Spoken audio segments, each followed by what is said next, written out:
3, 4, 5, 6, 7. Yeah, banging. Nailed it.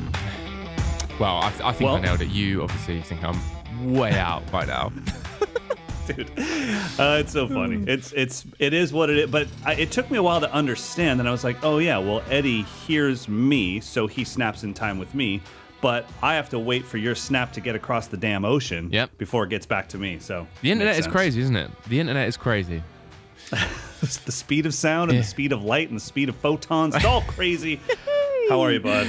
Yeah, I'm good, mate. As you know, I just put Travis to bed. So I've been a single dad this week.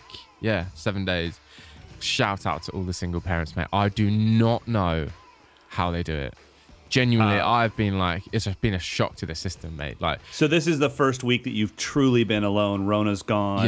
Yeah. Like, she's just checking in every once in a while to make sure that you guys are still alive. Pretty much, like, and I've just been able to like muster up the energy to send a text to say we're all good, and then I just fall asleep.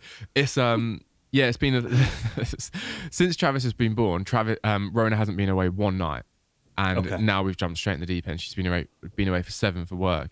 But it's been amazing, mate. But my God. So I fed him, put him to bed, bathed him, put him to bed. And we're just hoping.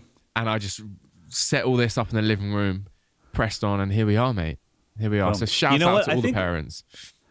I think the only thing you need, though, to make it look like a professional podcast is your boom arm. Like, it doesn't matter where you are, as long as you have a giant boom arm with a SM7B attached to it, it's like, well, he's clearly a podcaster. He's legit. Like, don't worry about the Teletubbies behind me or anything like that. That's those are amazing. Yeah, those are amazing. You'll see when you stay here for the camp that we have those all over the house, everywhere. Like there's some like cool ornaments. Yeah. Oh yeah. We've got Lala. Yeah, we've got the 1995 Lala. Yeah. Yep, we got all that stuff. Whatever you need. I've got a closet of off-whites. There's just like so much good Eddie stuff. You know what? Yeah, go ahead. Go crazy. Teletubbies. Did you get that in America? Yeah, I mean, not quite probably as big. Oof. I mean, it's tough to know what's big when you're not a parent, because sometimes you hear about stuff, but it's like, oh, that'll never match Cabbage Patch Kids from my youth. But then it's like, I don't know. Maybe it was big. I have nieces and a nephew. And when I see them, just seeing how insane they are about like a figurine, mate. And I just want to let them know, like, there's a factory overseas that's pumping those out 2 million at a time. And then they tell you on their website there's 6 of them. Yeah. It's a lie. And the kid's like 4. And he's like, why would you say that, Uncle Mike? And I'm like, because you need to be prepared for the real world. Yeah. Get ready, mate. Yeah, when DW says there's 6 of these snares, there's 600 of them, all right? Yeah. Just get ready for this stuff. Basic marketing. Yeah, it's so funny. But mate, some of them are reselling at the minute, just like Pokemon cards. Really? Have you seen Pokemon cards lately? Like you're talking like I'll just tell you, no, grand. I haven't. I haven't seen them recently or in the past. I've never even seen them. Some of them 50, 60 grand. Like crazy. Yeah, you're talking big bucks, mate. 60 grand mate, for a card? Someone in my like sneaker thing pulled a card the other day, and it was £1,300 on eBay. He got for it straight away out of a deck, and they're just recent ones, you know. Yeah, so it's crazy. Yeah, a lot of money. I mean, what's his name? The YouTuber Logan Paul. He does like a thing on it where he pulls them live. And he hits some big cards. And you're talking big money now. Yeah, people buy into them like stocks and stuff. Anyway, drums. Drum with Mike and Eddie. That's crazy. You know what I think is kind of amazing, and we're very lucky about this, is I guess besides some rare full drum sets, our cost never goes through the roof. I have a 1929 Ludwig Super Sensitive, one of 29 ever made. And I think I got it from Nelson Drum Shop for like $1,400. And that was an expensive buy. That was like, okay, I'm going to drop $1,400 on a snare drum that's a lot. Is from the 20s, and it's wood, so it's not like a metal shell that'll just last. I mean, really, it is just a collection piece. I do enjoy playing it. I played it in that 20 snares video, and it's got a thing, but it's not going to be like one of my used snare or a snare that I use all the time. And yeah, I was thinking, oh my God, I'm spending $1,400 on a snare, but yet there's so many other things that are so much more that I'll never get any use out of that I just don't even blink an eyelash at. Like, oh, cool. I know. Yeah, that's how much that that camera body is, or that lens is, or, you know, I mean, it's kind of crazy how all of that stuff is completely relative. But what I was going to say is that we're very lucky that in our drum industry, besides the rare thing, we kind of can do our jobs for a relatively affordable price. You know, like if you said, hey, you have to start drums from scratch for $1,500, I could actually get a decent set of cymbals and a, you know, kind of like a $700 to $800 drum set with some hardware, and I'd be all right. I could play the instrument. You know? And all you really need anyway is like a hat and a snare and a kick and maybe a floor tom and a ride, and jobs are good, mate. And some rototoms and a cowbell. And, no, but I mean, kick, snare, hats. I wish that I could have, when I started studying with my my long-term teacher, Pete Magadini. I was touring. Simon Says had just gotten a record deal, so I was like in my early 20s, and I played for him. He asked me, it was the worst thing ever that you could experience as a private drum student going to like your idol for the first time. He said, why don't you just go ahead and just improvise on the drum set for a few minutes? Oh, cool. Like in front of me. I was like, oh, I'd really rather not. Do you have a sheet of paper that I could read off of? I'd much rather you give me like a snare drum solo that I could sight read. I'll do better than that than improvise in front. And this isn't me now. This is me in my 20s where I just didn't improvise at all. I was in a rock band. So anyways, he was like, go ahead and mess around on the kit for a while, and I just want to kind of watch your natural tendencies. I did so. He then told me, okay, it's kick, snare, hats for you for quite a while. And I was like, I don't even know what that means. Like, so our lessons are on that? He's like, no, I need you actually kind of lock up the floor tom, lock up the rack toms. You don't need a side snare. If you can't make these sound good, you have no chance making the rest of it sound good. And he was very, by the way, I'm saying it kind of rude. He was very kind about it, very encouraging. He's like, I promise this is going to get you closer to where you want to go. I was like, okay. But, 9 months out of the year, I'm touring with my band. He's like, no, I know. You're going to have to talk to the band. And I literally did my very first tour with no toms. No. I had hats. Yeah. After recording the album. That's a sick story. What's that? That's an amazing story. Oh, dude, and it was talking to my band, and they were like, "Okay, so what about the part where like the thunderous toms come in?" I'm like, "Yeah, that'll be the rim of the snare drum." Clack, clack, fair play. Clack, clack. And so I had a ride cymbal, hi-hats, and the ride went right over the kick where my rack tom would have been. No floor tom, no rack tom, and that was it. And then and one crash cymbal, but no toms and no side snare. Did like 2 U.S. tours like that, and then had another lesson with Pete. And then he was like, "Okay, I think we can bring the floor tom into the mix." Mate, and taking a floor tom out on tour, it was heaven. Mate, I bet. And you must have earned his respect massively from doing that. He must have been like, "Wow, like fair play, you're actually listening."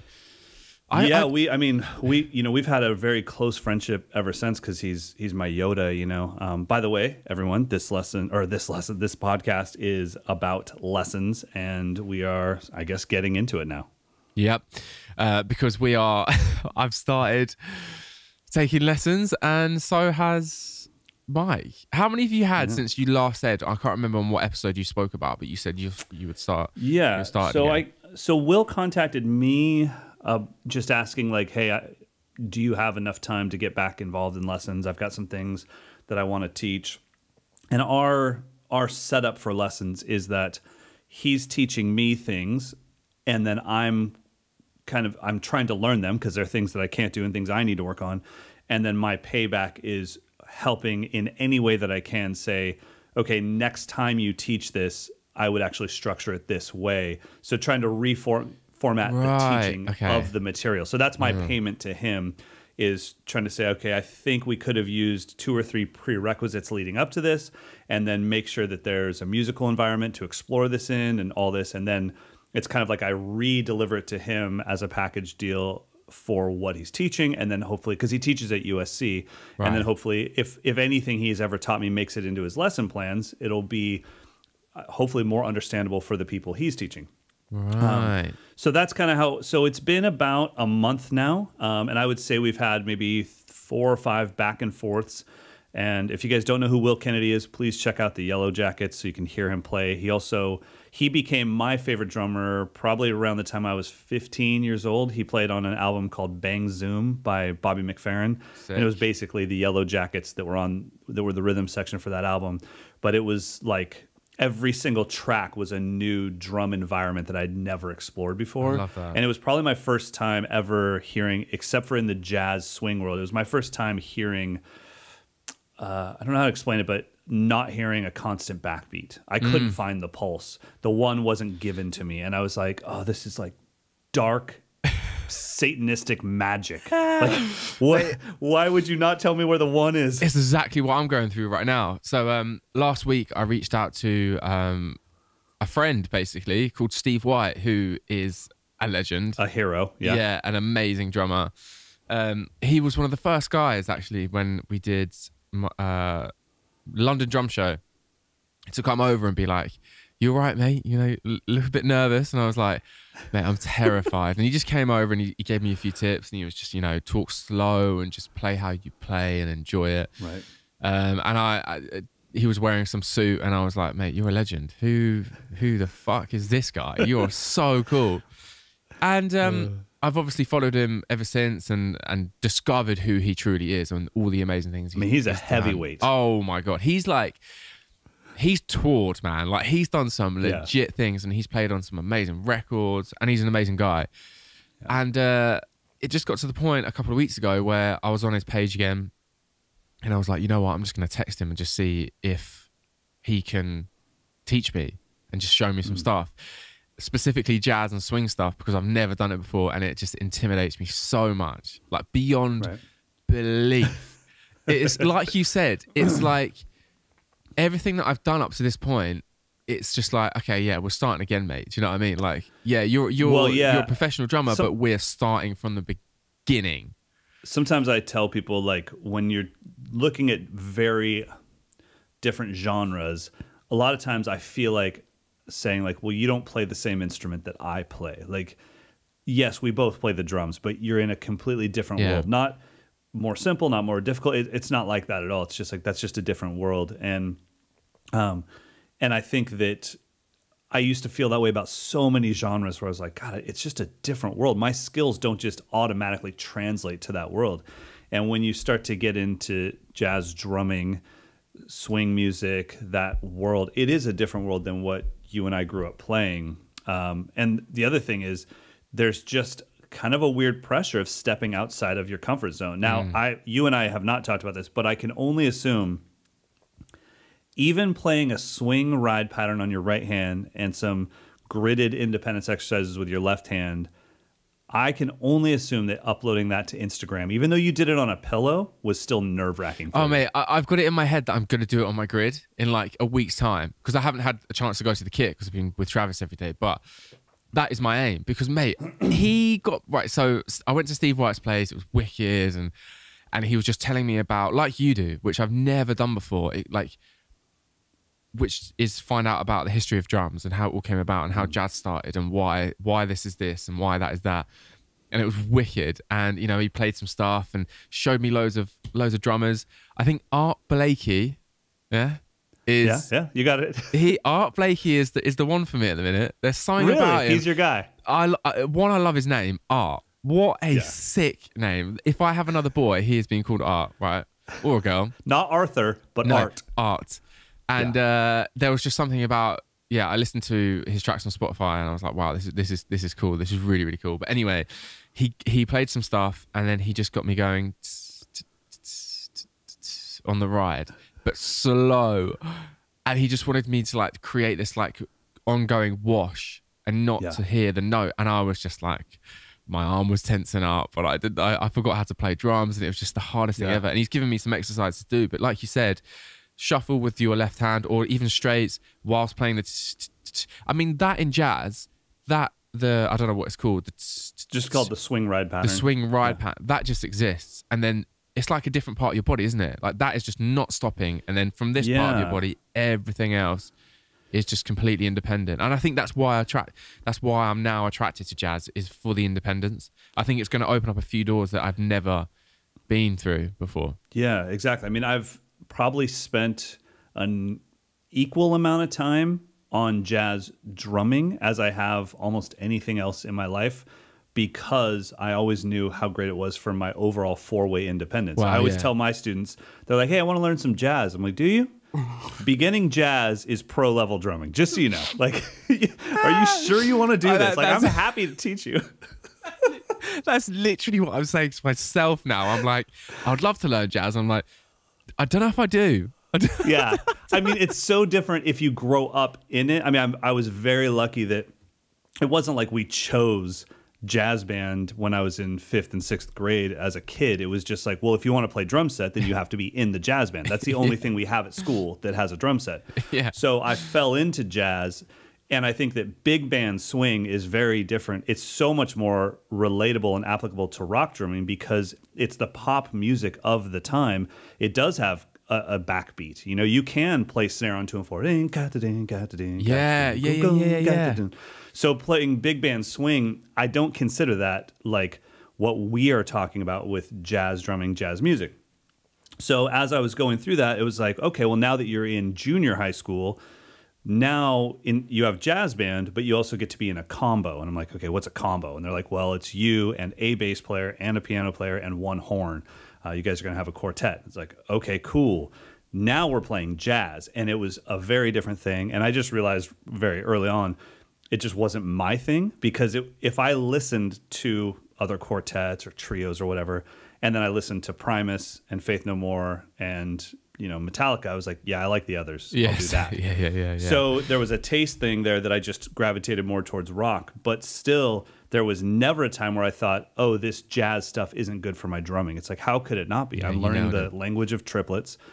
My triplet fills inside rock music will be better because of this. I'll have more four-way independence. When I learn Night in Tunisia, I'm going to then, that's going to bring me into the world of world music and Afro-Cuban rhythms and having that stuff happening. So anyway, so with all of that stuff, I think that jazz drumming should be learned by every drummer in the world, no matter what their genre is. It's okay to learn this stuff and just say, well, I'm going to learn jazz independence. Then you can decide, do you want to make it sound good? And as far as that ride cymbal pattern, what's so crazy about that for you and I is when you and I sit down, and when I say you and I to the listeners, I'm talking that Eddie and I are rock drummers by nature. Now we can play other styles, but we can play other styles, but as soon as we hear jig jig, there's something in our skin that's like, yeah, we're home. Let's do this. Okay, so I can play pop all day. Hold my beer, mate. Hold my tea. I'm gonna go drop some heat. So the thing that's tough for us is when we start playing that jazz pattern, we immediately think that the left foot is our timekeeper. Ding, chick to ding, chick to ding. Where it's not. The ride is the timekeeper. And what's tough is when you're learning jazz drumming from beginning, you start searching Spotify for jazz, and no one plays that ride cymbal pattern because it's always it's ding ding ding ding ding ding ding ding ding ding ding ding ding, and so you have to like kind of go to like Miles Davis Kind of Blue to hear someone actually play ding ding ding ding ding, and then all of a sudden you start noticing like, oh wow, these cats are going ding ding ding ding ding, and these cats on the West Coast are opening up the triplet ding ding ding ding. Yeah. And it's like, oh, okay. So now I understand the difference between this, you know, hard bop style of swing and this cool jazz style of swing, and how the East Coast was doing it versus the West Coast. And it's so much to take in when you're like, yeah, I think I'll play boom, ka, boom, ka. So yeah, I mean, props to you for getting into it because it's a whole new world. But there's no way that learning about that world will mess up your current drumming. It'll only enhance it. I just got to the point, mate, where I went into the studio and I'm playing the same stuff. Like, I know what I'm going to play before I've even played it. And it's at the point where I'm like, man, I just want to know. And like, you know what it's like, mate. We're drum teachers, and it's been so long since I've not practiced what I preach, because I always practice and I always do what I'm saying. But like, being a student is different. Yeah, to fully experience what it's like to be a student and be like, oh, okay, I'm meeting this guy again in 2 weeks. Like, I've got to get some practice in. And I think that's one of the main things, one of the main reasons why I did it, mate. That even now, like, when I am sat on the floor with Travis with his baby drumsticks on his little baby drum stool, I'm legit like going Practicing. I'm practicing. Yeah. I'm not playing anything that I can play. I'm not just improvising like we always do on whatever surface we're playing on. I'm actually practicing, and it's like, oh my God, this is the sense of purpose. Do you know what I mean? I think in a time like this when there's no shows, there's no gigs, there's nothing, I think if for anyone listening, mate, if you haven't gotten into jazz, now is your time, mate. Or any other genres to be, you know. Yeah, or just learning in general. I think that the other thing that's important is you have to, I think, paying for your service, whatever that is, whether it's online lessons, buying an old, I guess download now, but a DVD for my generation, buying a DVD, that was a $40 to $50 commitment. There's no way I wasn't going to watch that at least 300 times, even if I didn't like it. It's like, I got to get my money out of this. I saved up for this for 2 months. And so paying Steve for lessons, for me with Will, if I'm filming a thing for him, because I have to film my response since we're not in the same area, plus I have to then film like a new version of the lesson, like, well, here's how I would have taught this. That's going to take up at least 2 to 3 to 4 hours of my day without practice, just doing the videos. Yeah. Well, that is money. That's time that I could have been making a new course and selling it on my website. Yeah. So what happens when you have that value added, then all of a sudden you have to practice more because you don't want it to go to waste. And I think that's really important. There's nothing that Steve White, Will Kennedy, you, me, there's nothing that we could teach anyone that isn't available somewhere on YouTube. Yeah. But it's free and you won't value it. You Yeah. just won't. And so that's what the whole reason you went to Steve is because you want that pressure of being in a room with someone you respect, someone you look up to, the pressure of not letting someone down. You want to pay for your education so that you're like, it's like, well, I have to get value out of this. And it's not, like I said, it's not just money. It's, well, I'm sure it took gas to get there and home because he doesn't live right next to you. Plus, it's time where you had to maybe get a sitter for Travis or whatever. All that stuff kind of gets wrapped up into it, and it makes you practice more. And I think those are all positive things that get overlooked sometimes. It does, man. And like, he's such a legend as well. And he was telling me about his drum teacher, a guy called Bob Armstrong. Okay. I've heard his name loads and loads of times here in the UK, and a lot of my people I know have had lessons from him. And apparently he was an amazing teacher, but apparently he was quite stern. You know, he was quite like, yeah, old school. Do it or get out or pay me and leave, whatever. You know, I'm not. You know, I don't want to put words in anyone's mouth, but that sort of vibe from what Steve was telling me, which is wicked. And I almost like that. I think, you know, I want to, and I'm sure Steve would say that when I come back, if I haven't done it, I'm sure he's going to go, well, why haven't you? Do you know what I mean? And I love that so much. And I think, you know, that's how I get better, just having that sort of sense of accountability. Yeah. But yeah, mate, it's a whole nother world. It is a whole nother world. But yeah, like I said, Matt, it got to the point where I was just playing the same thing over and over again. And even now, what I like about the jazz fundamentals, as far as I know them, is that they are simple. You know what I mean? It's just, you've just got simple things going on, but it's like, I don't know how to describe it. It's like a basic recipe, but over time you're just like making it better with slight changes to just create this ultimate sort of like meal, which is simple. You know, when you go to like a really good restaurant and they bring out a meal and it's just like, it looks basic or it sounds basic, and you eat it and you're like, oh, how did you do this? This is why you're charging like £200 for this basic meal. It's like that. It's like over time you're just working on the fundamentals and the basics, and it shows, and you can feel it and you can hear it. Yeah. Flipping hell, I'm getting fired up, mate.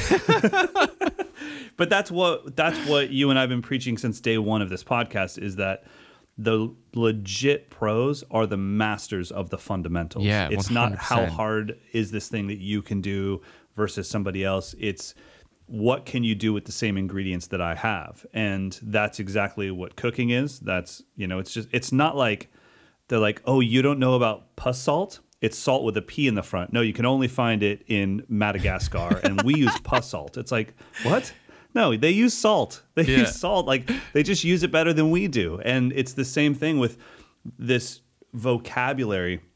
I think that one thing that's really important is, as we learn that vocabulary from the past masters of Art Blakey, Tony Williams, Chick Webb, Papa Joe Jones, Philly Joe Jones, that whole world, as you're soaking in that vocabulary, you have to also be willing and daring to move it forward. Yeah. And that's something that we have to do in any art form, is like, okay, yeah, I can stand on the shoulders of giants. I'll never pretend like that didn't happen. But I do have to personally, for me personally, I do have to go back and look at clips of Steve Gadd and be like, am I just doing what he did and I haven't moved it forward? Or have I added something to it?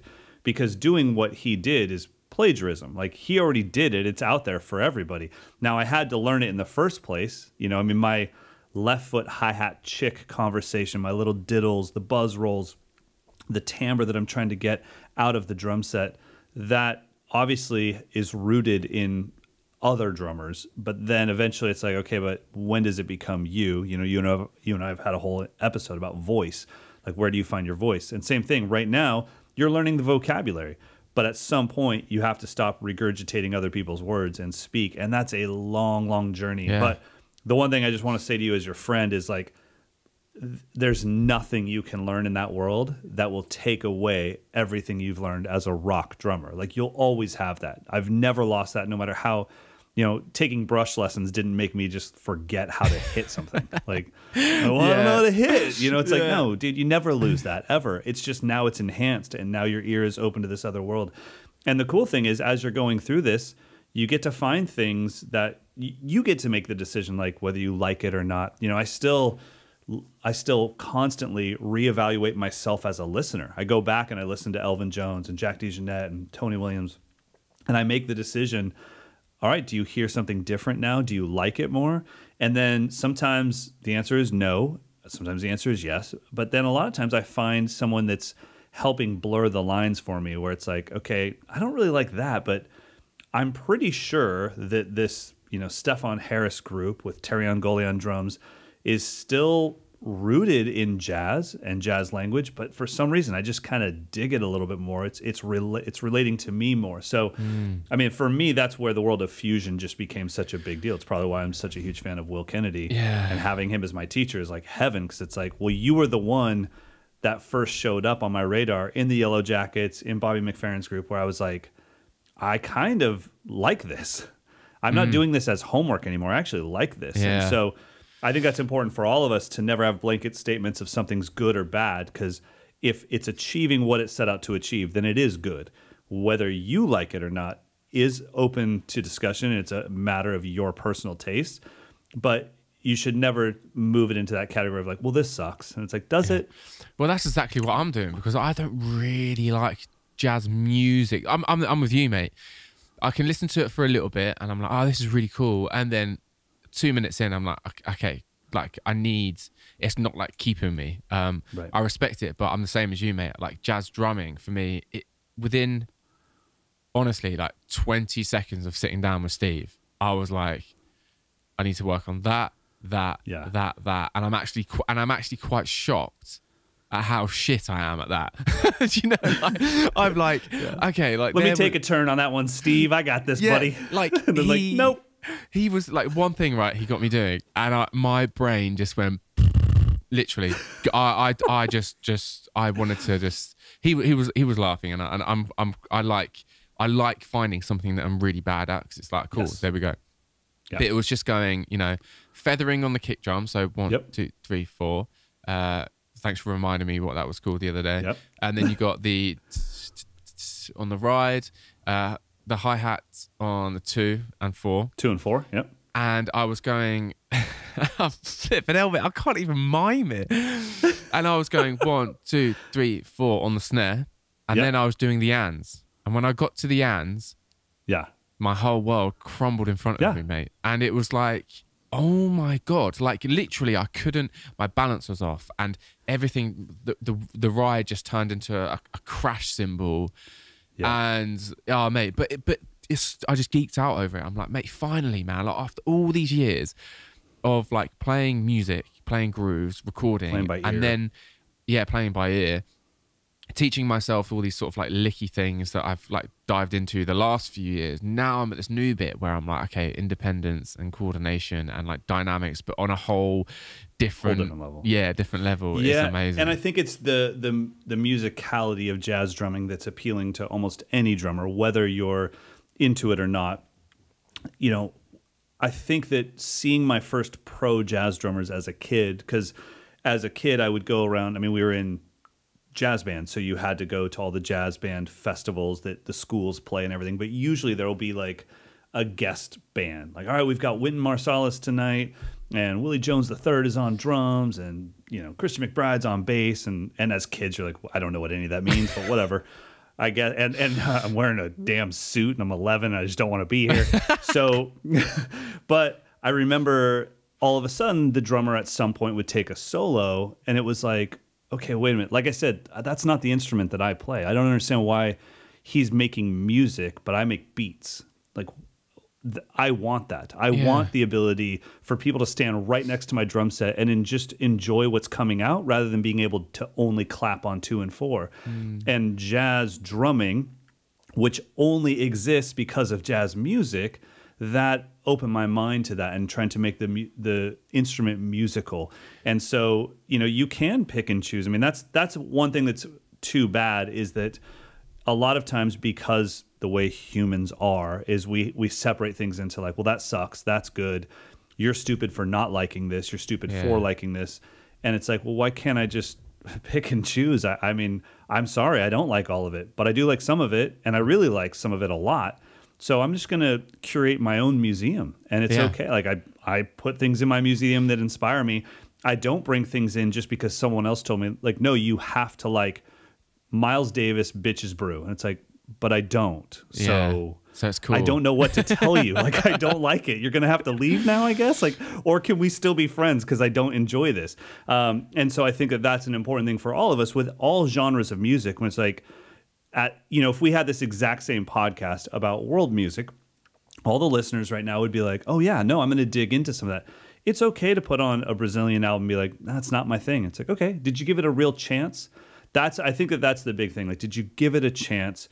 And is there any way to find like some gray area where maybe you would like it? You know, I mean, a great example is one of my favorite songs of all time, not like jazz songs, but of all time, is called, I'm going to look it up. I'm pretty sure it's called When It Rains, but it's a Brad Maldo track. Okay. And I'll send it to you as soon as this is over. Okay. One of my favorite songs of all time. It's a jazz song, I guess, but the groove's kind of in straight time. For a little bit, there's a backbeat, but it's like, well, I can't explain to you why I like that, but I don't like track 3 on the album. I just do like that. Yeah. And I think that once you open your mind to different genres of music and start to learn them, then it's a really cool thing. I think we also have to warn our audience, though, please don't learn it all at once. It's no good to get 20 C minuses in 20 different topics, like, or subjects. You know, I mean, Eddie's a professional drummer that is only studying jazz drumming right now. Literally. But that's it. He's not also then on Wednesday going to Ignacio Barota's house for a Latin Cuban lesson. Like, it's just like, well, this is what I'm on right now. And same thing. The thing that I'm working on with Will Kennedy, oh my God, what a joke if I tried to explain it to anyone else in the world. But it's a rhythm, bro. It's just the feel. It's the way I interpret a very specific 3-note long rhythm. And we're a month deep into it because I'm not feeling it properly and I'm not fellowshipping with the music that it came from, or I haven't in my past. And I'm willing to spend a month on a rhythm that I've played my whole life because I want the feel that leads to something else. Because I know that getting those 3 notes down, the right feel of it, it'll permeate into everything else I play. It's the long game, man. And like being 100% transparent, sometimes that's what I find difficult about being a teacher. It's like, because being a teacher, you've got to find the line between having things fun, you know, giving that person the chance, giving that person sort of the want to come back, but then also being like, look, like, you know, if you think about it, you could film a lesson on that and just say, right, there's your lesson for the next year. And, see you in a year. Yeah, see you in a year. And I would love to see someone's face, after they hear that or watch that. But it's so true. And I think, like, mate, it is the long game. And that's what for sure. Steve can do to you, because Steve has the clout and the career where he's like, dude, I don't need I don't need you to be here. Yeah. I don't need you as a student, so I don't give a crap. This is what you're learning. Now, if you want to keep going, we can keep going. Will's in the same spot with me. Will's like, dog, I don't need you as a student. So if you want to get better, this is what we're working on. And it's like, okay, well, yeah, of course I wish he sent me a PDF that said cool licks that I've used in the past. I would love that. Of course I want the candy. But when he says, hey, you know, ding, da da ding, da da ding, da da ding, and ding, da da ding, da da ding, we're going to work on that. But it's neither of those. I'm like, wow, okay. Yeah. This is going to be months and months of work. I mean, I sit on a pad watching Formula One, or sat on a pad watching the Formula One race today. Congrats, Lewis Hamilton. Watch that while going ding, da, da, ding, da, da, ding, da, ding, da, ding, da, ding, da. And I'm like, and I've got this face where Amber's like, are you going to shat your pants? And I'm like, no, but it's right here somewhere. Mate, like, I know it's here. If I just mess my face up enough, I'll find that feel. I'm loving it though, mate. I'm loving it. And it's just that, oh, okay, that's what I've got to practice. That's enough for me to, basically, before this podcast, classic, I forgot my headphones. So I had to take Travis in the car, go to the little studio, and he sees my little container and he just lights up. He just starts screaming and just tensing, going, yeah. And so I was like, okay, you can have a quick play. So we had a quick play, but after he got down off the kit, he just had a little run around and whatever. And I just sat there and I just played on the rim and pretended that to be the ride, and just and I was just like, oh my God, I cannot wait to come back and just dive into this for 3 hours straight. But I had a question. What's the best thing for you about having lessons? Is it that, like, because obviously being a teacher, you have you're teaching the whole time and it's nice to be taught something. It's like my brother, he's a PT, but he's just taken on a new personal trainer. He loves it just to be told what to do instead of telling people what to do. Is that one of the things for you? It's a little bit about two things. Yeah, I mean, it's direction for sure. It's someone else picking the direction for me, because I'll never feel like I'm good enough at anything. If somebody said quarter notes on a pad to a click, I'd be like, I'm the worst drummer in the world at that. It's like, okay, well, what about groove? It's like, well, no, I can't groove. Well, but you have great independence. It's like, no, I'm a child. I've not, like, the feeling I have of myself, I have to work on everything. It all needs improvement. So having someone else pick my direction is helpful. And then the other thing is just structure. Yeah. Sometimes I just need to know, like, I mean, it's kind of what I've built my business on as a teacher is I could just film everything that I know, but that to me is worthless. I always say, like, I don't charge you for lessons. I charge you for the organization of the lessons. I put them into courses, going one lesson to the next. And I feel like whenever I get this thing down that I'm working on for Will, this feel and this touch, he's going to tell me what's next. I know that a great educator will never say, so what do you want to do? I would be like, I don't know. Yeah. I came to you. That's why if I knew what I wanted to do, I wouldn't be here. Classic. Yeah, that's and that's where, obviously, you know, like I'm sort of relaunching my thing, and I think that's the approach I'm going to take as well. Really, it's that, like, as well as giving lessons on things that I've learned before and things that I practice and things that I find helpful. It's like, okay, guys, this is what I'm doing, and come and do it with me. You know, you might not like it, but this way you'll see exactly how long I spend on something and how there's never an end. And that's what I love about drums, mate. You know, like bodybuilding, you know, you can get as ripped as possible and there's a certain end point. You go, cool, like, then all of a sudden it's like, you look really veiny and wrinkly, dude. You might want to lay off the juice. Yeah. And it's like with music, it's like it sounds so corny, man, but I've been thinking this more and more lately. But when is art finished? You know, that is I often think about that. It's not. It's not corny at all. I mean, I don't know if on Spotify if they bring up the album covers close enough to you, but I'm pretty sure you not knowing a lot about the jazz world, it must have been shocking when you were like, well, I'm sure that picture of Art Blakey is like 40 years after this album was recorded. It's like, no, that's him on that album at 72 years old. Mate, they are like, the coolest Wait, but he's guy. Blazing. How is that possible? It's like, it never ends. Mate, jazz is, going back to jazz real quick, jazz is way more punk rock than I thought it was. It is punk rock. Yeah, it is, literally. Mate, thank you. Like, all the stuff I was hearing, I was like, what is going on? Like they'll be playing a groove and it'll just be like on the snare for no reason, and it's like, okay, you're just doing whatever you want, and then they're in suits drinking whiskey and smoking cigarettes and just like not giving, coked out of their mind. Yeah, it's like, but you guys are punk rock, but oh yeah, no, they're the legit cats. I mean, that's, you know, maybe we'll do a future episode on jazz, because my knowledge of jazz history way outweighs how much I always say like, oh, I'm not into jazz. And it's like, what I mean when I say that is like, I think there's just a rock defiance in me that when I was growing up, I encountered a lot of jazz snobbery, especially in Sacramento. And I took lessons from jazz drummers that were very snobbish about, like, hey, you need to stop listening to Guns N' Roses. And I was like, why? You know, like, I like it. And they're like, yeah, but it's stupid. And I was like, wow, that's like really hardcore to say when you're in a cover band called a jazz standards group. So why don't we slow down on the hatred? So I was so defiant against jazz because of that. And I think that my world would have been very different if I encountered more top-level professional jazz musicians that were like, man, that thing that you're doing in your garage with your buddies, that's amazing because you guys are creating.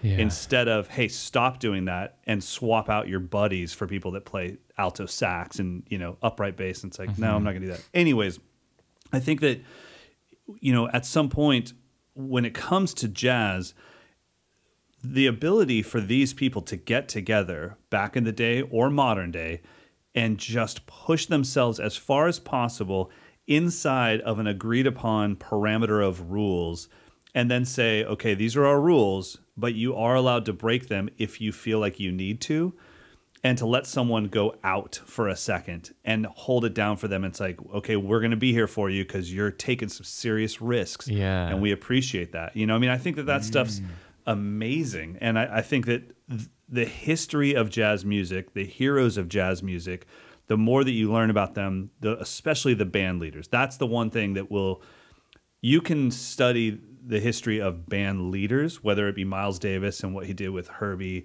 Ron Carter, Tony Williams, and then all the great players after that, or Woody Herman or whoever, and then Buddy Rich as a band leader. Studying them as leaders is just like studying CEOs. It's like, well, how did you manage this group of people to get the best out of them? When did you push them too hard that it actually started to backfire on you and you became known as the ass of the industry? So it's fascinating. And I don't think, like, no matter what my opinion is on, you know, dang janga dang, that never clouds my judgment to be like, well, there's something here that I can get out of this. Yeah. Even if it's independence or if it's just life lessons, it's all there. And we can't have any of the music that we have right now without jazz. It's, you know, so we're very lucky to have it. And I think that we also have a great group of modern musicians that are starting to push that art forward again instead of constantly looking backwards. I always forget his name. I forget everyone's names. Who was the guy we met at NAMM? Do you remember? Really? Did you just say who was the guy we met at NAMM? No. We met everyone at NAMM. I met him just before I met you. I always forget his name. He's just signed to Tama. Signed to Tama? Is he an American drummer? Yeah, he is. He is. I can't believe he's like one of my favorite guys to listen to on Instagram. I forgot his name. Why? How did I forget his name? Anyway, he is. Oh, Justin Scott. Oh, Justin Scott. Yeah. He is Justin's a Tama artist now? Yeah, he's just signed to Tama, yeah. Okay. Yeah. Cool. Yeah. He's a player that I'm watching at the minute, and I'm like, mate, like, even after having that one lesson, I'm like, oh my God, like, your video's just got a lot more impressive. A lot, because I understand a little bit what you're doing, and I've tried it, the basic version of that, and that is very hard, and you're making it look easy. So he's one of them. I think in the end, it doesn't matter what the genre is. It's opening your ears to something else and seeing like, oh, wow, what are the similarities? I was just talking to somebody. No, I wasn't talking to somebody. Excuse me. I was doing a live Instagram feed, and somebody just typed in all caps, gospel chops. And I thought, okay, this is a good time for me to educate some people on what gospel chops are thought of, and the difference between that and gospel music, and the chops that are used inside of gospel music, and how on one album, that one lick got taken out of a 45-minute album, put on YouTube, and that became gospel chops. And it was like, well, yeah, but that doesn't happen through like the whole verse. Like that happened once in 45 minutes and it became this thing. And it's so different than gospel music. Anyways, it led us, as I was talking, it led us onto the world of shout music. And I was showing how if you're a punk drummer, your tempos are going to be very similar. So if you're dealing with shout music and punk music, you're probably fairly familiar with playing at that tempo of dun-ka, dun-ka, dun-ka, dun-ka. But you're going to have to take what you've been doing with your bass drum, dun-ka, dun-ka, dun-ka, dun-ka, dun-ka, dun-ka, dun-ka, dun-ka, and you have to now straighten out your bass drum, dun-ka, dun-ka, dun-ka, dun-ka, and move that rhythm up to the ride. Dun-ka, dun-ka, dun-ka, dun-ka, dun-ka, dun-ka, dun-ka. Shout music, yeah. And all of a sudden, it's like, wait a minute, I can already do that. It's like, no, I know. You just have to kind of move some parts around. So it's like, wait a minute, I'm a punk drummer, but I can play gospel shout music. It's like, yeah, if you listen to the genre, but a lot of what you're already doing is very applicable, you know? Yeah. It's, you know, so you'll find that in everything you do. And definitely with the jazz stuff, you'll be like, oh my gosh, this is the stuff that always sounded like a mystery to me, but now it makes sense. And I think that that's what we as teachers are always trying to give to our students, and our teachers are trying to give to us is, hey, I'm just trying to unlock a door for you that you think is locked forever. It's not. You just can't see it yet. Will is trying to do that with me. He literally said, once you can do this, you'll be able to turn it on and off for the rest of your life. And he's talking about a feel. And it's a feel that I don't have. He's like, but once you get this, and once I give you the okay to move on, no matter how long it takes, you'll have it for the rest of your life. And now I went back and I started listening to some Afro-Cuban stuff that I used to listen to in the past, and it was very mysterious to me. And I'm like, oh my gosh. Yeah. It's almost like they changed the mixing board. I hear it so different now. Yeah, it's so true. Even Justin Scott's videos, like I'm like, oh my God, mate, like you've got the 2 and the 4 and the hats, and you've got a little swing there, and you just sprinkle it in, and it just sounds amazing, mate. I love it. But he records it like audio wise, like you would record your drum set, right? I mean, the drums are right here. Yeah. Super which I compressed, love. You know, gated reverb, and it's like, well, you can't do that to jazz drumming. It's like, well, why? I thought there weren't any rules. And it's like, it's so funny because as soon as you said that, I was like, because I want to post a video of me practicing it, and I was like, oh, I'm gonna have to change my mix. That did creep into my head. I'm like, no, why should I? I'm just gonna keep it the same. It's more jazz to keep it your mix and play the vocabulary. Exactly, man. But yeah, it's wicked getting lessons, mate. And I feel like, yeah, it's nice to be taught something as opposed to be teaching something. You know, it's a nice sort of switch up. And it's interesting. I think it's very important for all. I didn't mean to cut you off, buddy. No, it's but cool. I think it's important for all educators to, as much as they can, to be taking lessons, because you need to be reminded of what it feels like for somebody to ask you to do something you can't do. And that gives you empathy and patience for your students, because, you know, I mean, Will's saying like, well, dude, I just do it. And I'm like, well, if I could, I would. So clearly I can't. Now, as an educator, it's your job to find out why I can't. And so as he unlocks those doors for me, it's more lessons for me to pass on to my students. All right, moving on to our last thing. I want to talk about the best lesson you got from anyone that's ever taught you anything on the drums. And if it was a life lesson, great. If it was a drum lesson, great. If it was the most recent time with Steve, great. But what is like something that sticks out to you as like, okay, that wasn't just drums, that was kind of a game changer for me? That it's gonna sound a bit odd, but it was something that I figured out on my own. Okay. I didn't really have the best teachers, to be honest. I had a few. I never had, like, you know, you talk about your teachers and how they turn into be mentors, and that's what I keep on hearing. Like my teacher, who I just adored and got me out of this, and it was never that. I had one teacher in school who was just the school teacher, and then I had another independent drum teacher who just wasn't a drummer, man. I think he was just doing it for the easy cash or whatever. Sure. And then I had another guy in college who was whatever. And then another guy who came for a little bit, who was really good, a jazz guy. But I think my biggest lesson that I've taken from all of that is finding how you learn. I think that's like 50%.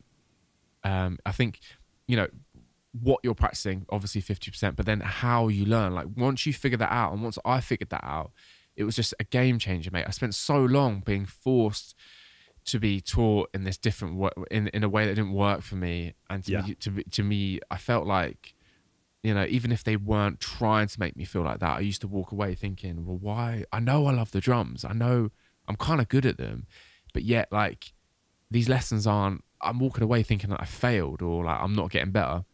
Right. And it got to the point where like once I figured out actually when I go home and play along to Offspring or Blink-182 or watch a DVD or watch like, you know, a live DVD, because I didn't watch YouTube back then. That's when I really started to learn, just sitting there and just picking out melodies and picking out movements. And as soon as I sort of realized that that was where I was going to see progression, it just sort of just went off really. Not saying that, you know, like if it's difficult, don't give it a go. It was more to the point like, you know, I reading music and how I was taught back then just didn't work. Like, you know, like when I did my written exams in school, I used to have a teaching assistant read out the questions because it wouldn't, if I read it, it wouldn't go into my head. Sure. So there was a thing where, I don't know if I told you that before. No. A teaching assistant had to read the question and they could say it 3 times. So she'd read it and I'd say, okay, again. And then she'd read it and I'll go, one more time. And then I'll get it. It's weird. I'm fucking weird. Yeah. No. That's why, like, when I used to sit there in a drum lesson and they used to be like, okay, it's this. Okay, I'm like, but can you just sing it real quick? Well, it's there. And I'm like, yeah, I know it's there, mate, but can you just sing it and I'll show you that I can do it and I can probably play it better than you. Do you know what I mean? No, that's everything. I mean, Pete Magadini, who I always talk about, that was my first teacher that taught me based off of me. I mean, I up until then, so until my 20s, I was in the same boat as you. It was like, okay, I'm going to lessons with these people because they're better than me in my town. You know, it's like, well, what's the next person to learn from? Because they're better than me and they've played longer than I have.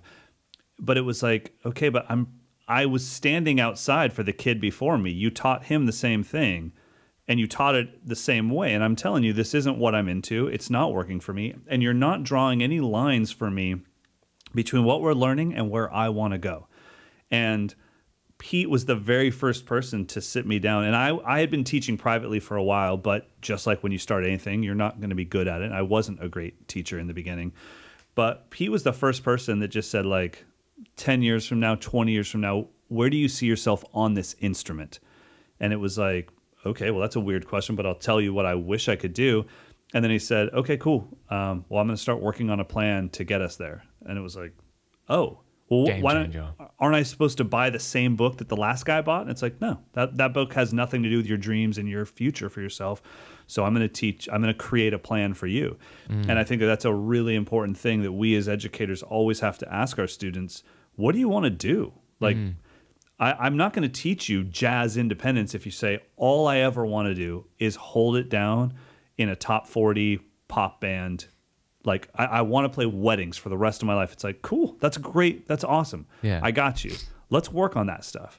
Like, it's like, well, don't I need cheese chutta chutta flamadiddles over the samba? No. Hell no. At what point will anyone turn to you and say, all right, this is a samba in 7, but I'd like a marching rudiment over the top of it? It's never going to happen. So no, I'm not going to do that with you. So I think that's really important. Learning how to learn, one of the best things ever for sure. What about you? What about me? What?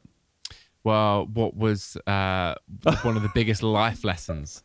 Bro, we tangented so hard that I had no idea what we were talking about. Your face then, you're like, what?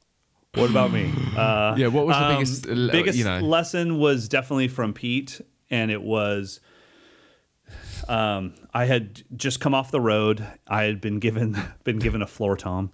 And so I was having my lessons with Pete, and it was about a 2-hour drive to study with him, and then a 2-hour drive home. So he lived in the Bay Area, like near San Francisco. So I had a lot of time to think and stress, because at that time I didn't know if my car could make it that far or back. I was like, I'm going to have my dad pick me up on the side of the road. Anyways, so driving down, he was working. He's the guy that kind of coined the phrase polyrhythms for the musical community. So back in the 60s and 70s, he was the one that came out with the very first polyrhythm book for musicians. So if you're talking polyrhythms, you're referencing Pete Magadini. So anyways, he was teaching me some of that stuff. And I was getting to that place where I was like, I don't see how this connects to my dreams. I told you I want to be a great rock drummer that can play some fusion stuff. And I don't see this relating to anything. I mean, I was really working on like every random mathematical polyrhythm ever. And it was very tedious work. So anyways, I drive to the lesson and I ask him, not to be rude, sir, you know, you're my hero. Why am I doing this? Because I don't enjoy the process, and I don't see how the end result gets me any closer. I'll never use this. I will literally never use this. Like a 4/3 polyrhythm, totally musical, totally useful. I was doing some really tough stuff, like 9/5, and it's just like figure out the math, make it work, count it in both pulses, play quarter notes, eighth notes, triplets in both pulses. It was a nightmare at the time. So, anyways, asked him the question, and he goes, "Here's the deal. I know you'll never play any of this. No one will ever play any of this, really, because it's not even fun to listen to. But right now, you are driving a car down a road at 2 a.m. There's no lights anywhere, and you have one headlight. So you are grabbing that steering wheel extremely tight, and you are driving very tense because you can't see the world around you. Once you have all these polyrhythms down and you know every rhythm possible, what's going to happen is you're going to play the same stuff you've always played, but the sun will come up and you can see everything around you. You're still on the same road. The road hasn't changed. Your car hasn't changed, but you're going to relax your grip on the steering wheel. You're maybe driving with one hand. You lean back a little bit. Everything becomes easier because you can see the world around you. That's what I'm giving you." And I just like melted and I was like, whoa, you're the greatest educator ever. Wow. And that was it. I just bought into everything he said from that moment on. Fair play, man. Fair play. Yeah, game over. I was like, you win. That's a You're the best. mic drop right there, mate. Jeez. Yeah. Then he kicked over his own kick drum and he walked out of the room and I was just stuck in his basement going, what do I do with my life? Oh, mate, I love that. That's amazing, man. Yeah, getting taught is amazing, mate. You know, it's like being the best heavyweight boxer in the world. You can knock out any man. You don't need anyone, but yeah, they're surrounded by coaches and people that are helping them and guiding them, and that's how I sort of look at it now. And I don't know why I've taken so long to get further education, but I'm here now and I'm loving it, mate. You have to be ready for it, you know? Yeah. You have to be ready for it. You have to have the time for it. You don't also want to waste the teacher's time. You know, I mean, that was what kept Will and I apart for so long. It was like, okay, I have time, but he doesn't. He has time to teach me, but I don't have time to practice. You have to wait until it all kind of lines up. So, yeah, man. All right, everybody. Thank you for listening. Now, next week, you are going to get the information for the drum camp that Eddy and I are doing here in Folsom, California. There are 8 spots total. Mate. That information, are you excited? Oh, mate. Like It just shaking. gets me so, 8 spots, guys. Listen, 8 spots is nothing. Yeah? Oh, You are going game to, over. it is going to be like a Yeezy, not even a Yeezy release, because Yeezys are easy to get now, but the hardest Off-White drop, the hardest Travis Scott Jordan collab you can ever imagine. It's going to be you are going to have to be brrr, send. I can't even tell you how many people have emailed Amber already, and she has to tell them it hasn't happened yet. I love that. No, and they're like, I know, but that. what if I gave you the deposit now? Can I get in? So there will be 8 spots total. That information will be first announced on our Patreon page. So all of the information will go on our Patreon page to the patrons. So if you are part of that, you will get the information the second it happens. Then you will email my wife, who is taking a huge cut of mine and Eddy's profits to deal with all of you crazy drummers. And then we'll go from there. So it will be the last week of July, just so that we can give you guys a heads up on the timing. And it'll be a 3-day camp. So you will arrive on a day. We'll have orientation and dinner that night. Then we'll have 3 days of camp together from literally morning until we're all at a fire pit at night. So, Eddy, I know you haven't been here yet, but the hotel that they're staying at, which I've shown you in videos, is in our parking lot. In the back courtyard of that is a fire pit, and we will gather around that every night and just talk until we all fall asleep, pretty much. It's Love amazing. that, mate. Love that. Can't wait. It's going to be so much fun. And that's this year, by the way. July this year. Crazy. It's going to be epic. And then you and I are going to head out on the road and do some clinic dates. So we don't have any information on that stuff yet, but we will let you know. So once again, stay tuned on the Patreon page if you want to come to the camp. And if it is a success, which I'm sure it will be, then we will definitely do more of them in the future. But for now, I have no idea what episode this was. Either do I, but I love this. I've loved this one, mate. It's been not deep, but it's been really cool. Like, just this was the closest we've had in probably all 36, 37 episodes to one of our actual conversations on the phone. It was just two guys talking about, you know. And I hope too, to the jazz fans that are out there that listen to this podcast, I hope this gave you some insight onto what it's like to see jazz from the outside. You know, Eddie and I didn't grow up. I mean, I grew up, like I said, I grew up with big band. That's so different than jazz. And so, you know, we're trying, but not everything is just there for the taking and so easy to understand. And so, you know, we're trying to find that balance of like respect the craft, respect the art. We're lucky to have it, but at the same time, it is art and it's judged by all of us as far as we either like it or we don't. So hope you guys are cool with that. But you can always email me the hate. Mate, just DM me some people to check out, mate. I would absolutely love that, man. Yeah. But Art Blakey, for both of us. Art Blakey's standing out to me at the minute, mate. He's just a cool guy. And he's a good old drummer as well, mate. He's not too bad. He was not too bad.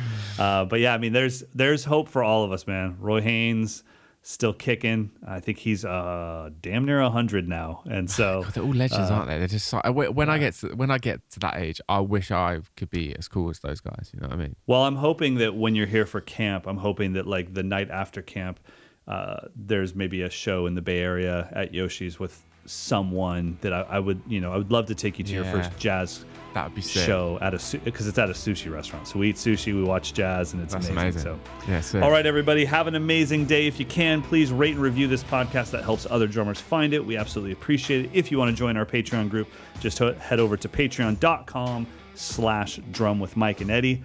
But until then, episode 35 is in the can. Ciao, ciao.